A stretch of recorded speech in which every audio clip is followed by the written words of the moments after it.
Great. Welcome, everybody, to the climate justice conversation for today. My name is Shalu. Oh, I should pin all of our videos. Hold on a second.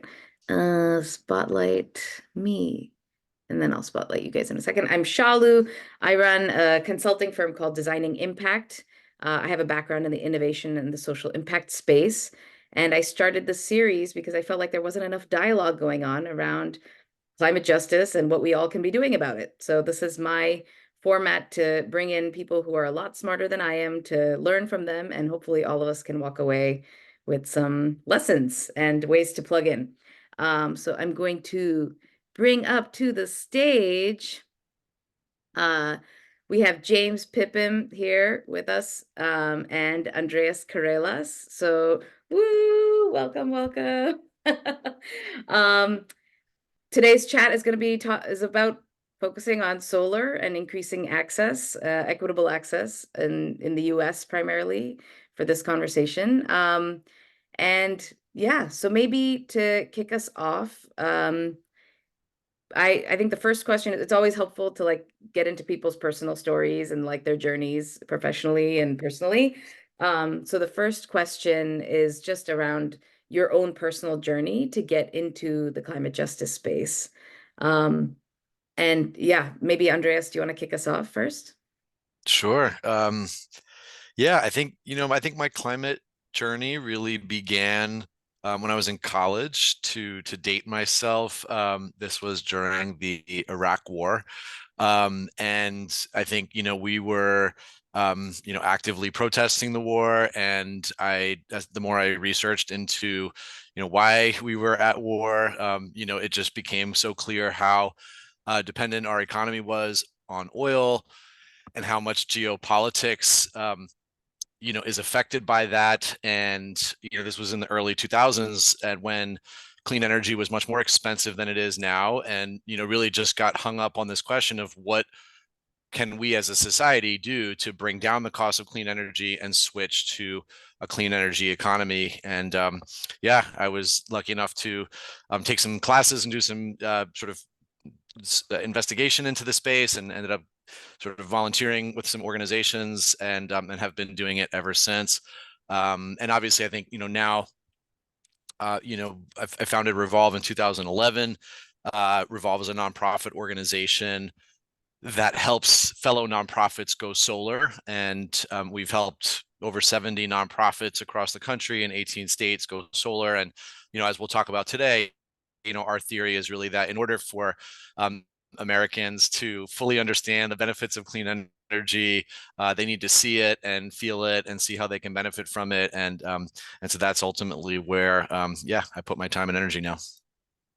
Amazing. Thanks. James, would love your story too.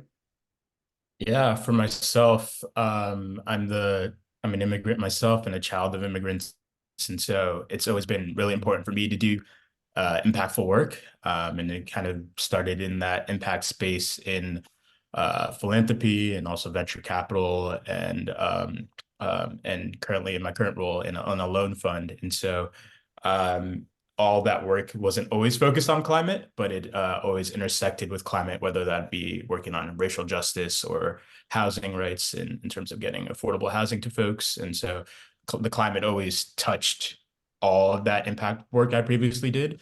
And now in my current role, I get to focus 100% on climate, and also still get to take other impactful parts of the work I've done previously and apply that to my current work. And so it just goes to show you how climate change is intersecting everything we do.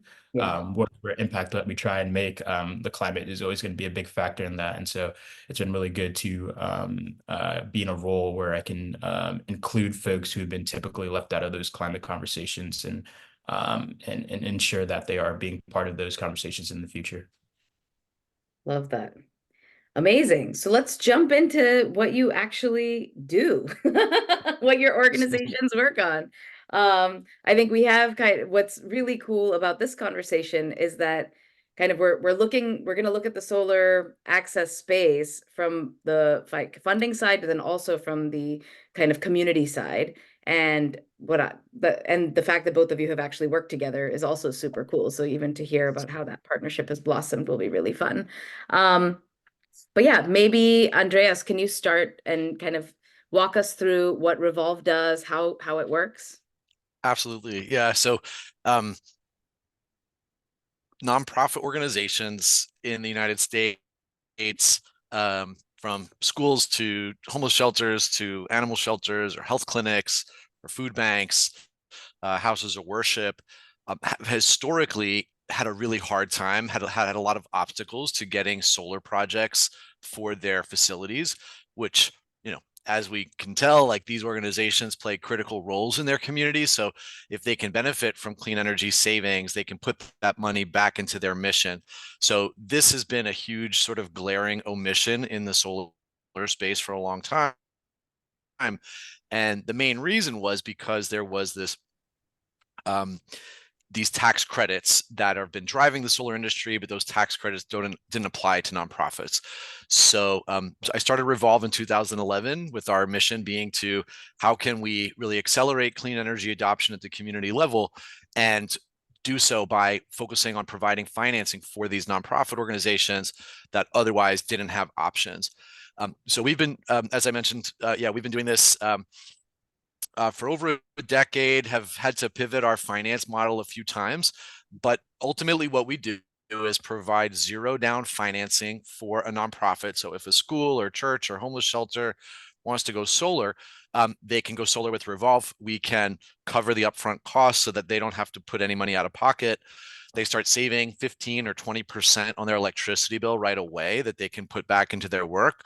And we're there along that 20-year or 25-year journey to monitor the system, do operations and maintenance, make sure that the system is performing well, and then also doing a lot of community engagement and storytelling along the way. So that's key to our work, is in order to get people excited about clean energy, not just putting the solar panels up on the roof and forgetting about it, but how do we host multiple celebration ribbon cutting events and make videos and social media and get the story in the news so that as many people can see it and be like, wow, no kidding, I didn't realize that, we have solar benefiting us directly here in the community. We also at Re-Volv have a program dedicated to developing the next generation of clean energy leaders. We call it our Solar Ambassador Fellowship Program. And this is for college students. So anyone enrolled in college or university or community college, associate degree programs that are interested in pursuing careers in clean energy. And it's a year-long fellowship where we train them to go out into the community and identify local nonprofits that they can help through their solar journey. And when you are approaching nonprofits, like is your customer base like mostly like, yes, we want it, get it to us now, or is it more of like you have to kind of like sell the case? Like where are we in that kind of journey of acceptance of solar in the nonprofit space? Yeah, it's a bit of both. I mean, some groups are they're clued into what the opportunity is, and especially, the big thing, which we'll probably talk about a little bit more, is in 2022, the Inflation Reduction Act included this provision called direct pay, which allows nonprofits to now claim that tax credit as a direct payment. So a lot of organizations have been hearing about this and they're like, ooh, wait a minute, we can get a direct payment for solar. So they're interested and they're doing their research, and some groups are proactive and they're coming to us and saying, hey, we want help. Other groups, maybe they've brought to us by a partner or an ally of theirs that said, hey, have you thought about this? Have you considered it? A lot of times it's less. I think a lot of times the organizational leadership get it. Executives, the people who operate the building, they get it. Like, oh, if I could save 20% of my electricity bills, that's a huge deal. Oftentimes it's, when you're working with nonprofits, there are a lot of constituents. There's a lot of decision makers. There's board of directors, their trustees, their advisors, there's the people they're serving.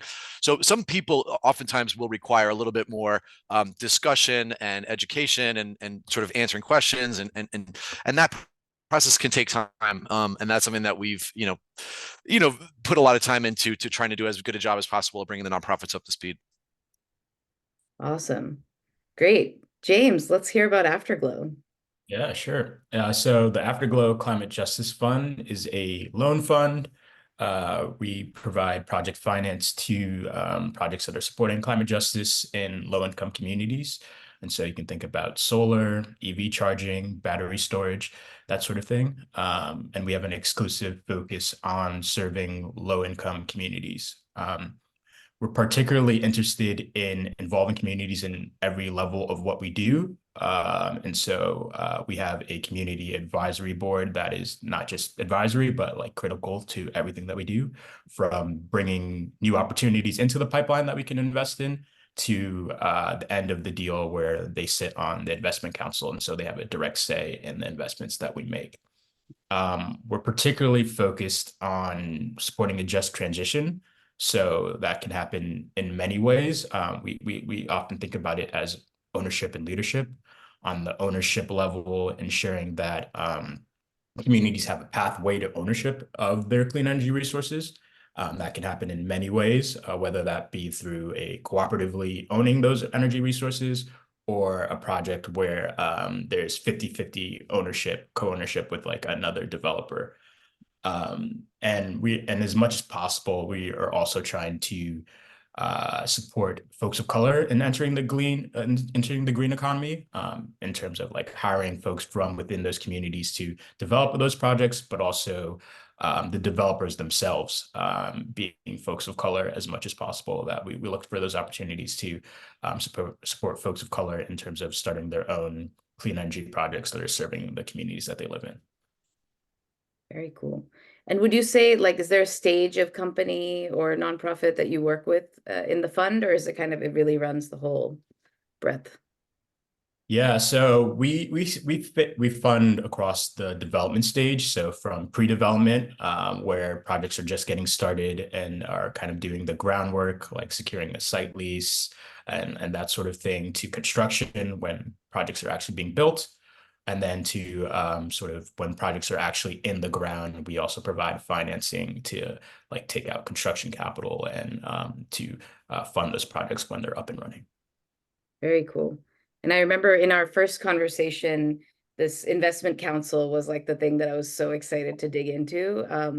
Is there like I'd love to hear maybe like how did it get created, or like what's been something that's you've really enjoyed about having like this? For me, it's like the idea that like people who are super connected to communities are now part of the decision-making process, which feels like it's always been such a big gap. So yeah, I'd just love to hear any more details about that. Yeah, the community advisory board model is really started with Candide's first fund, which is called the Olamina Fund. It's another loan fund operated and managed by Candide. That fund's focus is slightly different. It's focused on racial justice and through investing in CDFIs and place-based initiatives. And that fund was the first fund that kind of started up this community advisory board process in terms of how do you involve community in everything that you do and not just be advisory, and also compensate those folks for their time as well, because all the folks on our advisory boards have full-time jobs or they're doing other work. And so you want to make sure that you're actually compensating folks and making sure that their time is being respected, and both in what we're doing, but also in compensating them as well. And in terms of, and we didn't want to be the ones selecting who represents community. Our community advisory board is made up of 6 folks from across the U.S. And with 6 folks, you're not going to represent every community, but we're obviously going to get a little bit more proximate in terms of serving those communities. And in our process of decentralizing who represented communities, we reached out to community justice leaders in the space, and those were the folks who actually evaluated the candidates who applied for the community justice or the community advisory board, and also selected those folks and graded those folks as well. And so we kind of played like an administrative role, but we didn't actually directly select who represented communities. And that's really important for us because we wanted to be as proximate as possible in terms of who those representatives of community could be. And so we have a broad range of folks from in different industries, ranging from the West Coast, the East Coast. So every different parts of the country are covered, different backgrounds in terms of climate advocacy work, working for the government, working to ensure that local and municipal governments are involved in the climate justice movement. And so really a broad range of skill sets, and not necessarily having a strong financial background, but having a strong orientation in terms of serving the community in the way that we can support climate justice. Love it. Love it. Sometimes I like to take these like concepts of like access to solar and just like play it out into like a real person's life. So like when you think about the work that you're doing, it doesn't have to just be solar, or for you, James, since you're kind of doing a breadth of other things, but like when you think about the work that you're doing and the impact that it has on a person's life, like how do you see that play out? It's a little bit of an abstract question, but James, do you want to maybe try that one first? Yeah, I think the best way to talk about it is through our first loan. So we're a new fund, and so we're just getting started and doing our loans, and we just closed our first loan less than a month ago. And this Yeah. loan was to a cooperative called the Green Energy Justice Cooperative. It's a cooperative led by Blacks in Green, which is a local Chicago nonprofit, which has been working for years and years in terms of supporting climate justice in the Chicago area.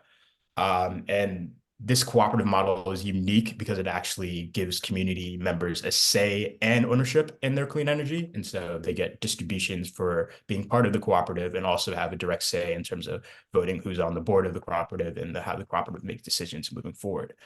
And this is really different from how we currently manage our clean energy, right?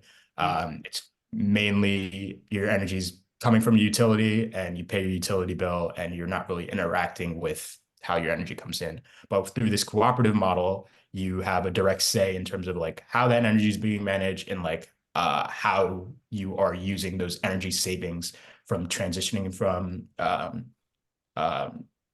coal power usually to solar power. And so communities are having a direct say in the benefits that are being generated from those energy savings. And that's a big deal, because you currently in how our energy systems are operating, like communities don't have like a direct impact in that way. And so as much as we can support that community orientation and community ownership in models, that's a huge boon for us, or just in general, just creating that access. Like Andreas mentioned earlier, a lot of these organizations that we are working with haven't been considered in that clean energy transition. And so as much as we can support folks and developers who are opening up that clean energy ecosystem to folks who haven't been previously involved, that's always the big impact that we're trying to seek in terms of like the direct impact on folks' lives.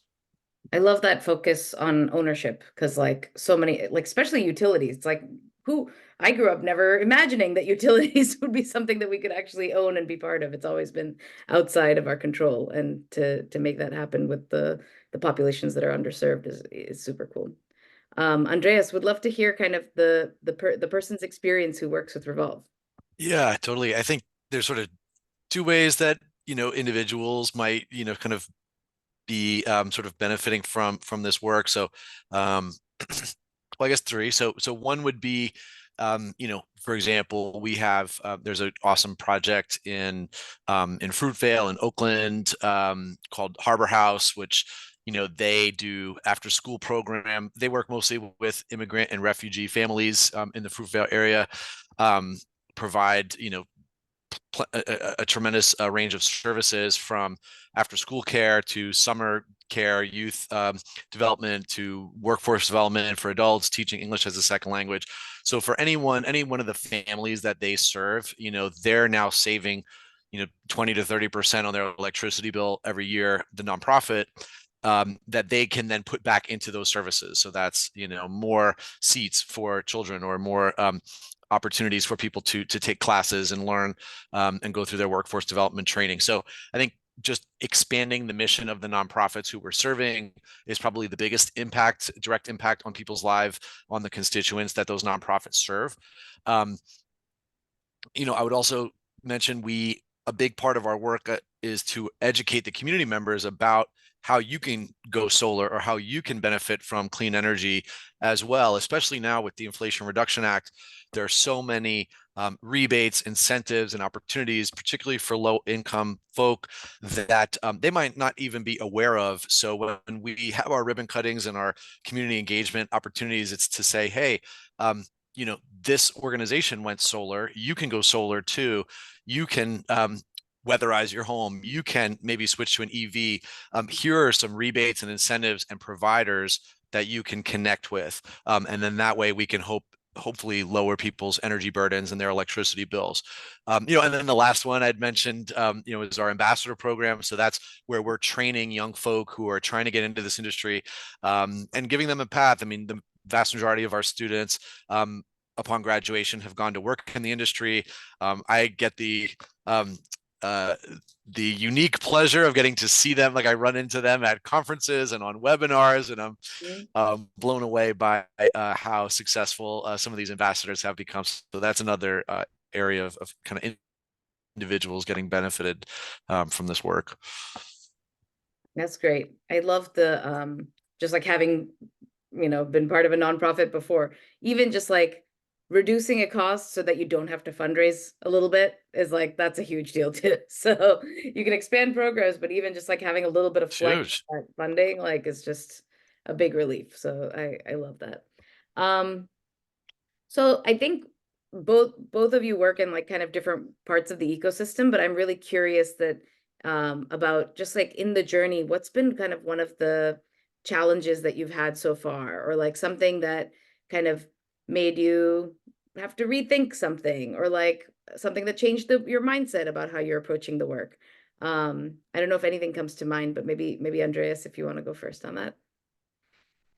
Sure. Yeah. I mean, I think, for me, it's just that it's been a constant evolution, the whole journey. We've had to, again, because when we started in 2011, there really weren't a lot of, I mean, solar finance in general was sort of pretty nascent at that point, especially for smaller systems, and for small nonprofit systems, it didn't exist. So we really had to come up with a number of different ways to finance the projects over the years.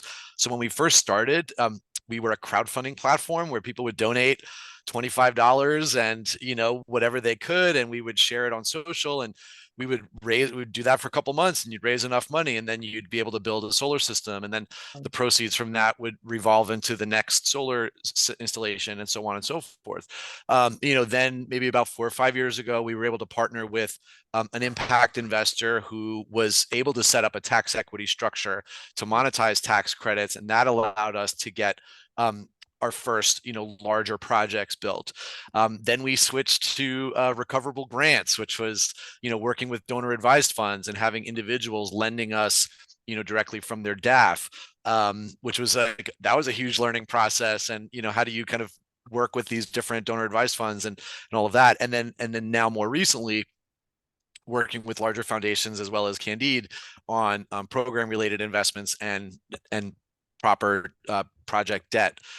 So we've had to, so that, journey has been a huge learning process for us. We've had to, learn ourselves. We've had to make sure that we bring on board members who can educate us and guide us in the process. It's not easy, this stuff is complicated, and finances.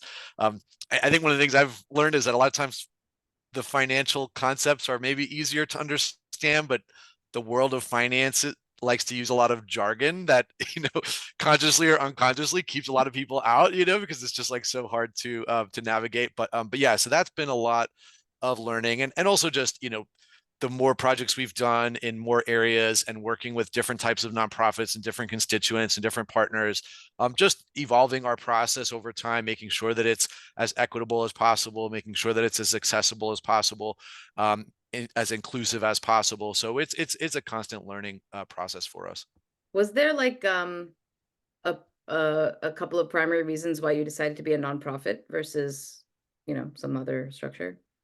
Yeah, I mean, first of all, because, you know, capitalism is what got us into this problem, and it's not what's going to get us out of this problem. So in some ways, we have to, think about what does a different type of economy look like. And to me, I've always worked in nonprofits. And I love the idea that nonprofits can be sustainable financially while focusing their bottom line being the mission. How can we make sure that we're benefiting society? But also, I mean, two things, two more practical things that were really of consideration, because a lot of people, that was, when we first started this, and they were like, oh, this is a financing organization, and like, why would this be a nonprofit? One was, again, because that original model was a crowdfunding donation based model. We could only get crowdfunded donations if we were a 501c3. Nobody's going to give money to a for-profit and assume the best. And then the other piece was, because we were exclusively focused on nonprofits who want to go solar, we realized the benefit of being able to say, we're also a nonprofit. We understand what you have to deal with on a day-to-day basis, and we can speak your language, and we can kind of, and I think that builds a lot of trust. So those are, and also ultimately, because like, this is, the reason why we exist is to help accelerate clean energy adoption and empower people to fight the climate crisis. We're a nonprofit organization. We happen to use this financing tool as our means to our mission, but the reason why we exist is to create change, not to earn a profit. Love it. Love it. James, would love to hear about, like, were there any moments or challenges or kind of things that could be interesting to share with this group? Yeah. In terms of like our overall focus, our focus is kind of being an on-ramp for folks to be able to access more capital. Even though +1 to Andreas's previous comments on capitalism and the jargon within the financial industry, there's definitely a ton of that. You're fighting from within the beast. You're in the beast. Yeah, exactly, exactly. And there is in terms of like that jargon, that does actually play into some of our challenges as well. We want to be an on-ramp to de-risk, or to prove like it's not risky to invest in a community of color. It's not risky to invest in folks of color, right? But in the clean energy space, it's just such a limited ecosystem of folks who are already doing that work, right? And so one of the challenges is getting communities ready and prepared to develop their own community oriented projects, right? Because there's a huge influx of money, whether that's coming from the federal government or private investors like us, that is focused on serving low-income communities and communities of color. But the reality is there isn't a ton of developers of color or projects that are focused on serving low-income communities currently. And so there's got to be a first step in terms of getting those communities ready, or at least assisting those communities in getting started, right? And so with our first loan with the Green Energy Justice Cooperative, they're a first-time developer, right? So they don't know what they don't know, right? And so if we as a smaller fund, that's our goal, to like actually help funds and get them ready to actually receive these funds and do the extra steps to get that work through, right? But if you're a recipient of some of these huge government funds, like hundreds of millions at a time, you don't have the time to do all that kind of TA and assistance work for a relatively small loan from the work that you're doing, right? So there's got to be more sort of assistance in building in the system, whether that's coming from philanthropy, government, in terms of the earlier stages, because our programs are, the way the funds are coming down currently, aren't really designed or fit for purpose for actual community ownership or management of those resources. And there's not a ton of folks like our fund who are willing to kind of lean in and do that extra work.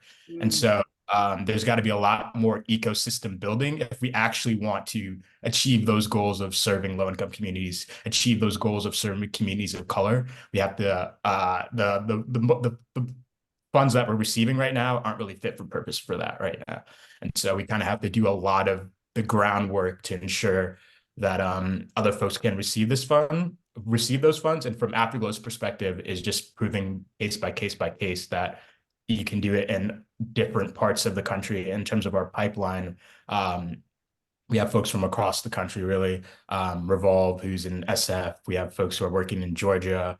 We have folks who are working in the Northeast in Massachusetts and getting projects there. And so really proving out that low-income communities of color from across the country are able to receive these funds, pay them back, and then continue to build projects. And I think as we do more of those first steps in terms of that technical assistance, there'll be more and more folks who are going to be ready to receive funds, whether that be from a private investor like Afterglow or from federal funds as well. And so that is going to be a big challenge in the coming years. And hopefully that there'll be folks stepping up in philanthropy, government, and to ensure that we can kind of build those pathways.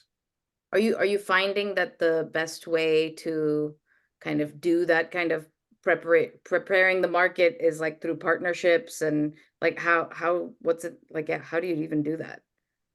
Yeah, if you're a community, that's a big way to do it. Collective action is a great way to, one, prove scale, because you can do a bigger project by bringing together more community folks. So if you're coming to an investor with a $1 million project for one community, that's not as attractive as coming together with other folks in the community to do a bigger project. And so you can kind of operate and do your impact at scale Mm. in terms of supporting the communities. And then you also have the added benefit of having different skill sets. And so it's not just one organization that's responsible for doing all the work. You can have specializations from the community to work together. And so collective action, especially at the community level, is super important in terms of showing scale and boosting the capacity of projects to do projects from pre-development to when they're up and running and in the ground and providing clean energy to their communities.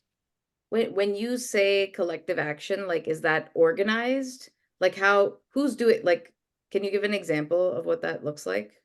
Yeah, that can be more formalized in terms of forming a cooperative, Yeah. or it could just be joining your local nonprofit that's working on climate justice and Mhm. saying, let's bring together folks from our community. Let's show that there's direct interest in like converting to solar and getting EV chargers in our community. And so that collective action in terms of showing there's a mass of people within our community. We want EV chargers. We want solar energy. We want to reduce our energy bills. And so that's a big part of the collection action as well in terms of organizing. It's not just about like formal cooperatives or formal structures, but there you can do simple things in terms of just showing that there's direct interest from your community and wanting to do these things. And like, if And I'm a community member, that's sorry, across. I'm like, I'm really intrigued by this.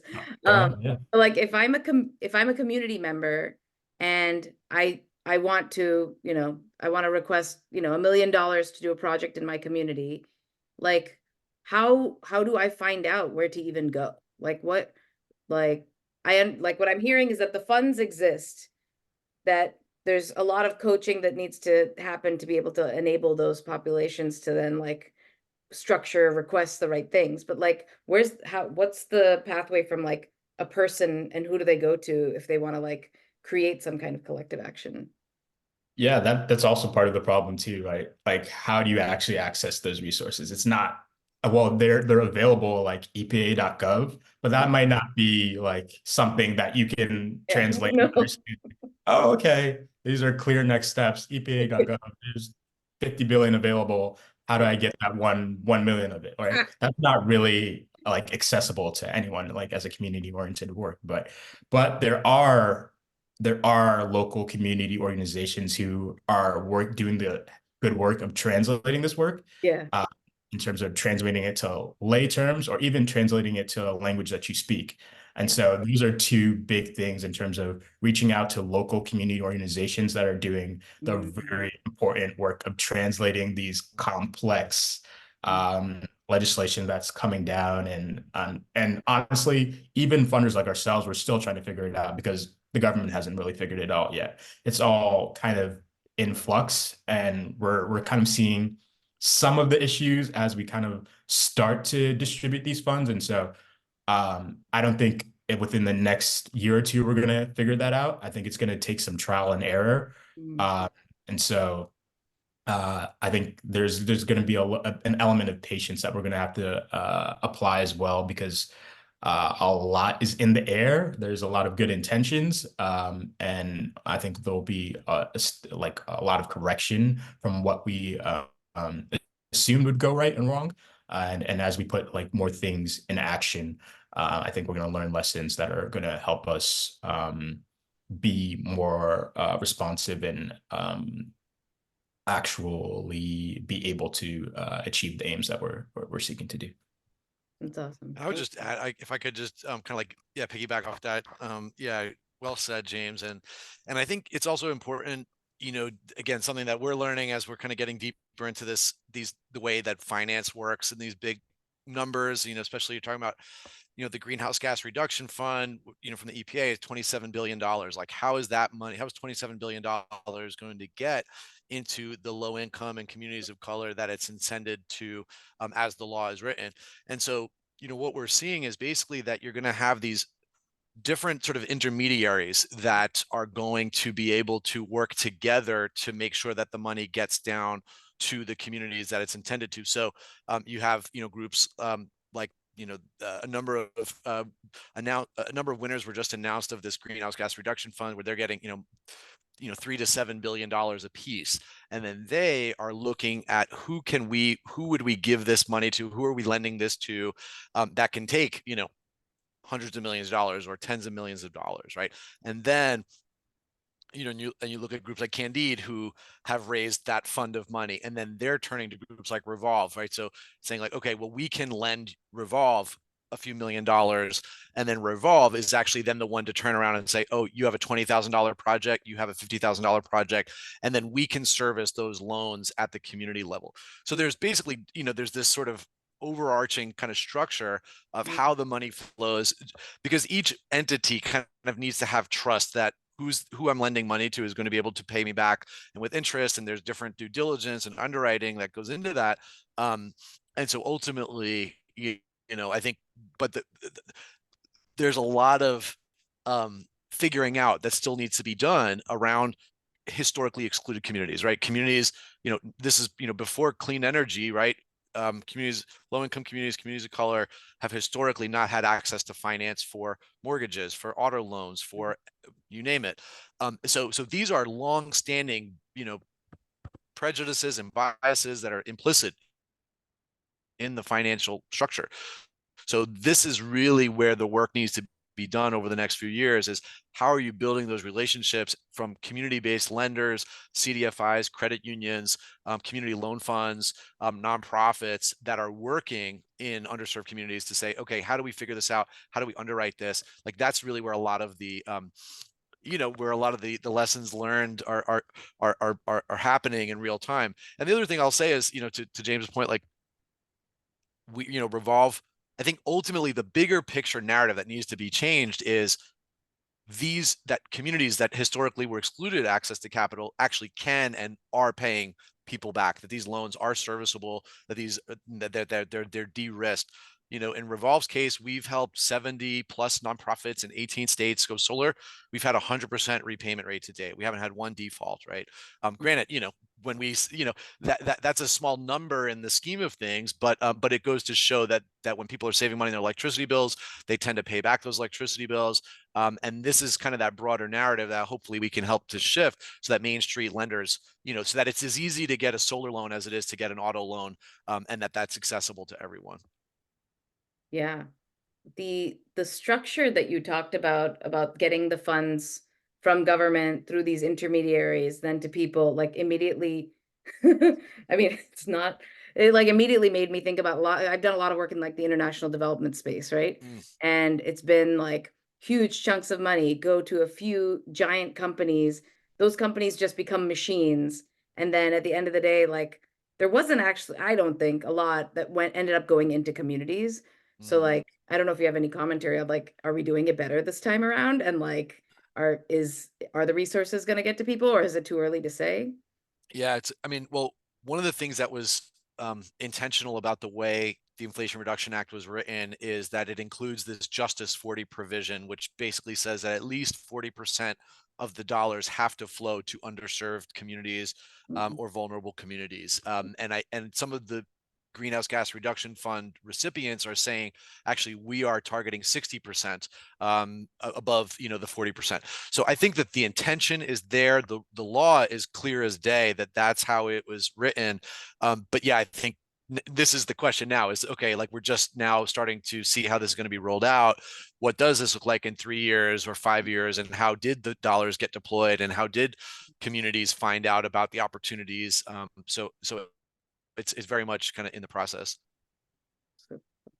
Yeah, I would say +1 to that intention of it being there. And then you have to think about how the government actually operates. And so an example of this is there's a tax credit for domestic content. So the portion of it, so it's basically you get a tax credit for a portion of your whatever you're developing. Let's say it's a solar system. So if the solar system panels are developed in the US, you get a 10% tax credit adder. And so that covers 10% of the cost. But and the government, there's two different standards for what portion qualifies as domestic.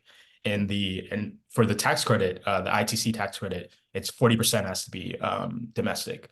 For Build America, Buy America, 55% has to be domestic. And so there's a general misalignment of how we're defining things, even at the government level where these funds are coming down. And so there's, like I was mentioning earlier, there's things that we have to definitely smooth out, and there's got to be more standardization and more streamlining of these processes, because even that domestic content adder, that's a hugely additional to a project, right? But our current system of like developing manufacturing system for example, solar panels. The majority of solar panels right now are being manufactured in China. We're trying to develop our own domestic manufacturing capabilities, but we're not there yet. And so for a company to be able to get that domestic content adder means that they have to pay more to get a solar panel in the US versus getting one in China. And so does the project still pencil when you're doing that? Maybe, maybe not, right? So, or another thing is the prevailing wage limits, right? That could work well where there's a high minimum wage in a place like California, but does that work as well in Louisiana?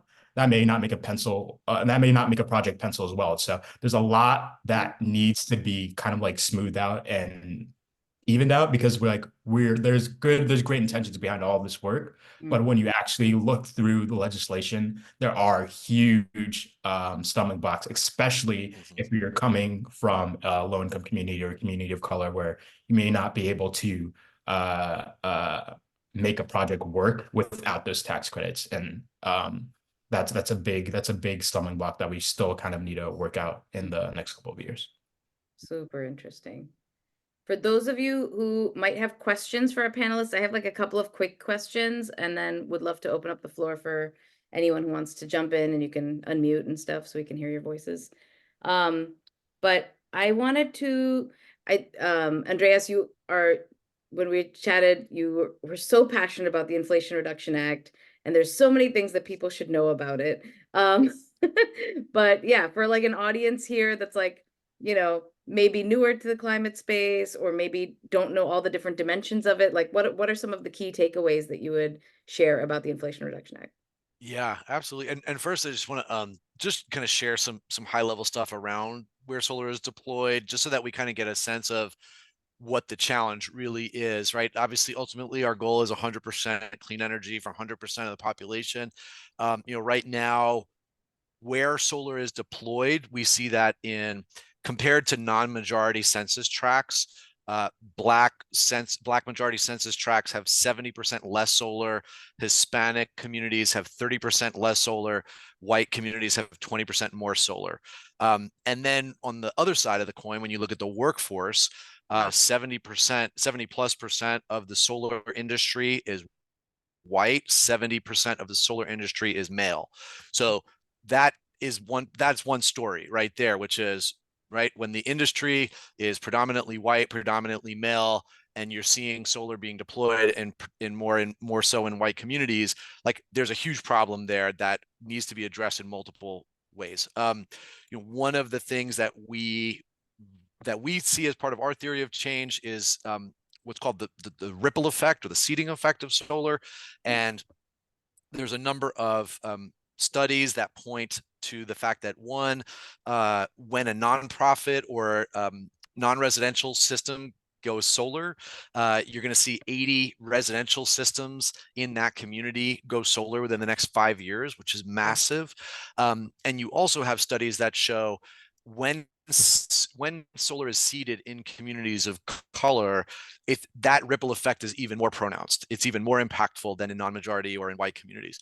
So we really have this in some ways like, okay, cool. Well, we know what we need to do is really to address where solar is being deployed and get those projects seeded, and then allow this, and then do as much community engagement and allow as much ripple effect to happen. So the Inflation Reduction Act, sort of as that's a kind of the context, and now to look at the Inflation Reduction Act is to say, look, we've known about, George H.W.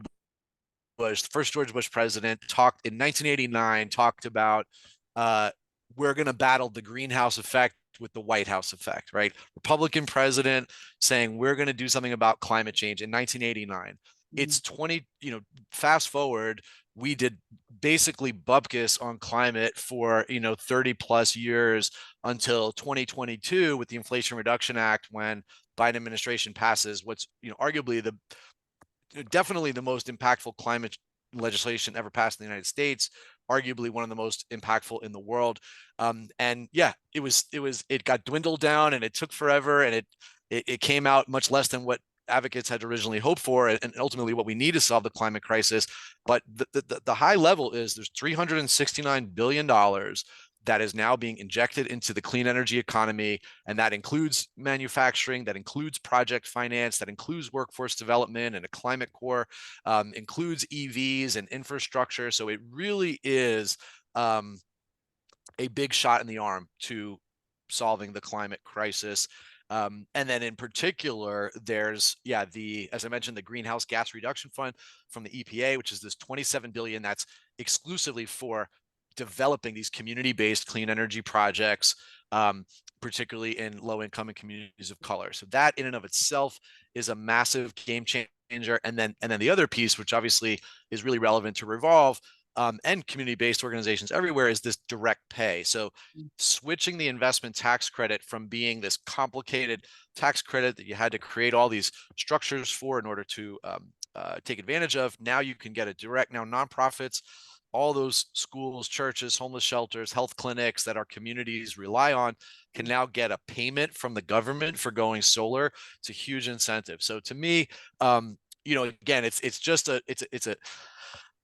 a small drop in the bucket in terms of the amount of trillions of dollars that need to be invested in a clean energy economy in the time frame that we have. But it's a good start, and we'll take it and run with it all day. Amazing. Super helpful. James, anything you want to add to that?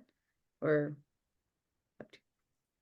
yeah, I think the IRA, I think it's going to be, it's huge. And I think Andreas said it best in terms of one of the big things is that direct pay, and nonprofits being able to monetize that direct pay, which is a huge change. So instead of having to go to a tax equity investor who would monetize those credits for you, you can actually monetize them at home. And so that can bring a lot more community orientation and community ownership of those projects, because they don't have to go somewhere else to monetize a lot of those tax credits, and they can keep that value within the project and within those organizations. And so that's a big benefit of the IRA. And there's just in general, a lot of the funds coming down. I think it's interesting to see a lot more community focused CDFIs getting involved in this work as well. They'll also have a learning process, because on the whole, CDFIs haven't really been in the green lending space, but they've done adjacent work, whether that be in like the affordable housing space. And so that may be a good transition from investing in affordable housing to green lending in terms of retrofitting those buildings that they've worked with in the past. But they'll just have to build up the muscle to do that, just because they haven't done that in the past. But it's good seeing that community orientation in terms of a lot of the recipients of the funds. But we just have to recognize that those folks haven't done that work. A lot of those folks haven't done that work in the past. And so there'll be a learning process in terms of building up their underwriting capabilities and their reporting and all that sort of thing. But like one of the big things that Andreas mentioned earlier, which makes this on underwriting a little easier, is folks tend to pay their energy bills, right? You don't want to go the next month without energy or power. And so that's one of the main things that we're underwriting, right? Like, are they going to pay back their energy bills? Because that's really it's going to repay us. And on a whole, even where folks have a very high energy burden, where an energy burden is like the proportion of their income they're using on energy bills, they still pay their energy bills. And so when you reduce that, folks are definitely going to continue to pay those energy bills, but they can use that savings on other aspects of their life, whether that be education, health, other impactful parts of their life. Love it. So last question for me, but anything we can do to support your work? Like, what do you have an ask for our community? We kind of, I like to ask this at the end of every conversation. So yeah, any thoughts on how we can support you? James, you want to go first? Sure. Well, at Afterglow, we're always looking to we're always looking to support community-led projects, and so as we can build out that pipeline of projects within communities, we're investing across the U.S. And we've also looked at projects outside of the continental U.S., looking at projects in Puerto Rico as well. We tend to like to support projects on a portfolio basis because, like I mentioned earlier, our ultimate goal is to kind of like prove that it's not risky to invest in these communities, and that's definitely easier to do with a project that's supporting like a community of projects as opposed to like a one-off project that's just like supporting one place, one location. We prefer to like do things on a portfolio basis so we can kind of show that there is a range of folks, low income communities of color that can prove out that work. And so we're always looking to find more projects that are led by folks within the community. And so always happy to make those introductions and connect with those folks. Great. And Andreas? I'll echo that. We're definitely always open to projects. So if you know of a nonprofit, if you go to your kids' school is a nonprofit, or you have nonprofits that you interact with or volunteer with, serve on the board of, know of, feel free to get in touch, and we'd be happy to help them explore solar. But also just more broadly, you can sign up for our email list on our website, and we can keep you up to date on clean energy success stories and what's happening in this space. And also, for anyone who knows of any folks in college, we are now open to next year's fellowship. Our applications for next year's Solar Ambassador Fellowship are available. So if you know any young folks that are in college that are interested in this space, send them to the Re-Volv website, and they can check out our Solar Ambassador program for signing up for next year. Amazing. Any questions from the audience? We went a little, I wanted to keep 10 minutes, but we have a few minutes. Any thoughts, questions, commentary, whatever people want to share?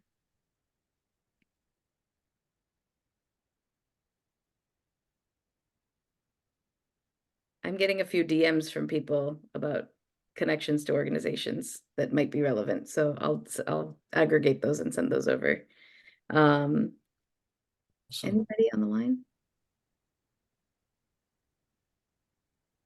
Were you saying something else, James? Oh, no, I was just saying awesome about the community connections. Yes. Okay, come on, people. No questions?